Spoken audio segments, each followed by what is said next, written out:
Hello friend, welcome to my channel garden escape.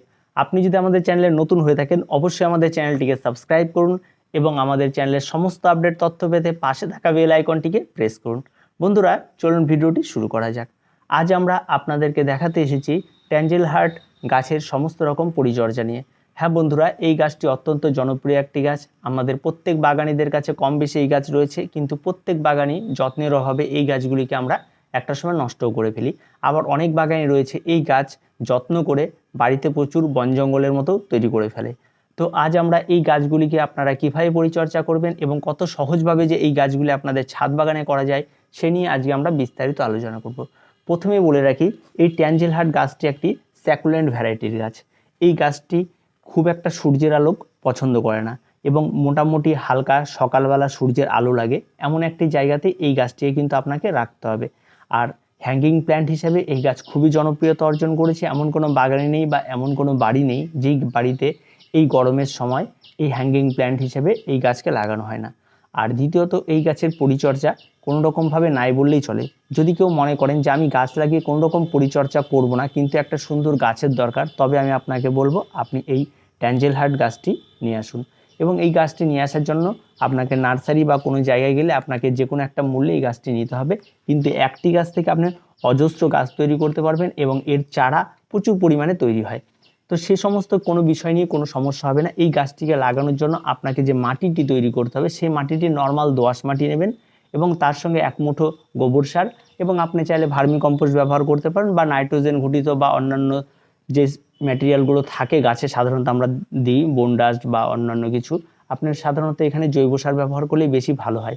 তো এই গাছে প্রতিনিয়ত পরিচর্যা করতে হবে বা সপ্তাহে একদিন করে খাবার দিতে হবে গাছের, এমন কোনো বিষয় নেই গাছটিতে।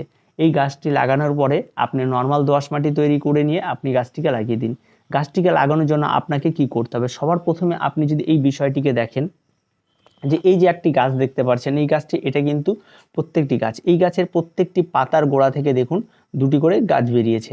এই যে আপনি এইটা যদি সেই গাছটি হয় তাহলে আমি যদি এখান থেকে কেটে নিই, দেখুন এই যে জায়গাটি রয়েছে এখানে কিন্তু রুট বেরিয়েছে এবং এই রুটটা বেরিয়ে যাওয়ার পরে এখানে একটি নতুন চারায় পরিণত হয়েছে। এটাকে আমি যদি একটাকে লাগিয়ে দিই তাহলে এটা কিন্তু একটা নতুন চারা। তো যে কোনো ডালের গাঁটগুলিকে পাতা রেখে আমরা যদি কেটে সেগুলিকে বসিয়ে দিই তাহলে এভাবে নতুন নতুন চারা হয়। এবং এই চারাটি শুধুমাত্র এই কারণেই হয়েছে কারণ গাছটি কিন্তু মাটিতে ছিল।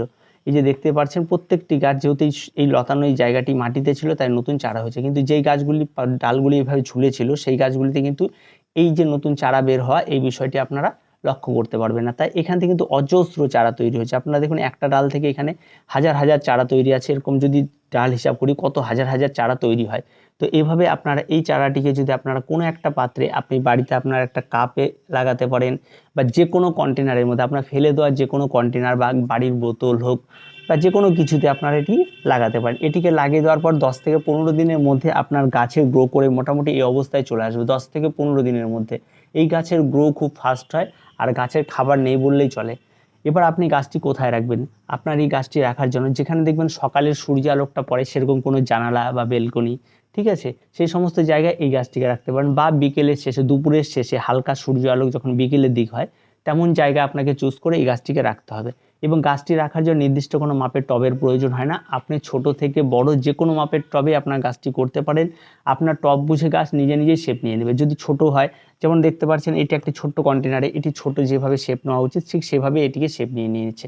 আবার এটি রয়েছে, এটি অনেক বড়, দেখতেই পাচ্ছেন এই টবটি একটু বড়, তার জন্য এর শেপ কিন্তু অনেকটাই বেশি হয়েছে। কিন্তু দুটি গাছে কিন্তু একই রকম খাবার, একই রকম সমস্ত কিছু, কিন্তু টব হিসাবে এরা নিজেদের মতো করে শেপ নিয়ে নেয়। এই গাছগুলিতে কিন্তু কোনো রকম পরিচর্যা নেই। লাগানোর পর আমার মোটামুটি গাছগুলির বয়স 1 মাস হয়ে গিয়েছে, কিন্তু আমি কোনো রকম খাবার এখনও পর্যন্ত ব্যবহার করিনি।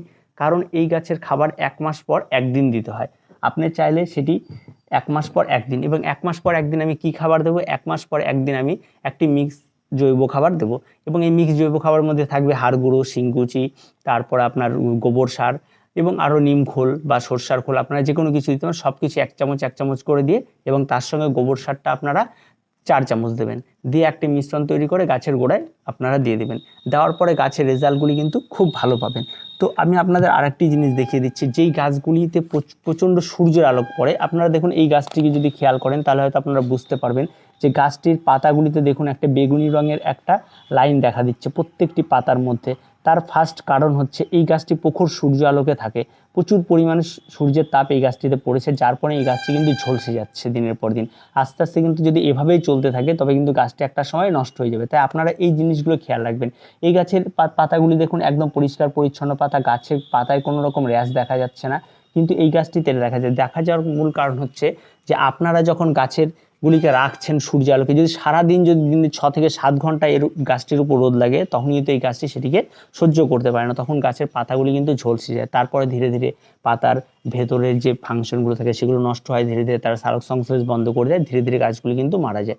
তাই আপনারা এইভাবে এই গাছগুলিকে মারবেন না, আপনারা প্রখর সূর্য আলোকটা পছন্দ করবেন। দ্বিতীয়ত আপনারা এই গাছটিতে 15 দিন অন্তর একদিন আপনারা এই গাছে ম্যাগনেসিয়াম সালফেট ব্যবহার করতে পারেন। 1 লিটার জলে 1 চামচ ম্যাগনেসিয়াম সালফেট বা যেটাকে বলা হয় এপসম সল্ট, সেটাকে আপনারা গুলে নিয়ে সেই প্রত্যেকটি গাছে স্প্রে করে দেবেন। দেখবেন তাতে গাছের পাতার যে সবুজ ভাব সেটি থাকবে, গাছের পাতার গ্লেজি ভাবটা থাকবে, এবং এই ম্যাগনেসিয়াম প্রচুর উপকার এই গাছের জন্য।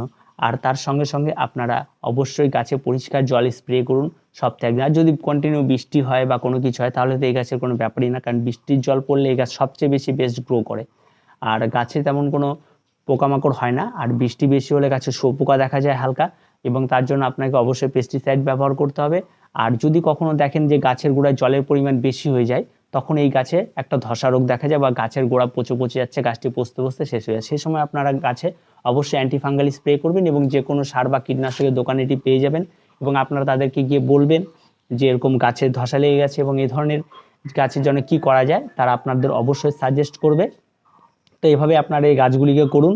আর চারাও বলে দিলাম খুব সহজভাবে চারা করা যায়। ট্যাঞ্জেল হার্ট গাছের পরিচর্যা এবং সমস্ত কিছু নিয়ে আপনাদেরকে জানলাম। আর গাছটিকে নিয়মিত আপনাদের কাটাই ছাঁটাই করতে হবে, গাছটিকে একটা নির্দিষ্ট শেপ দিতে পারেন। আপনারা যদি এটিকে ঝুলিয়ে রাখেন তাহলে অবশ্যই আপনারা এটি সুন্দর ফল পাবেন, এবং তার সঙ্গে সঙ্গে আপনারা যেভাবে এই গাছগুলিকে রাখবেন সেভাবেই আপনাদের এই গাছগুলিকে তৈরি করতে পারবে।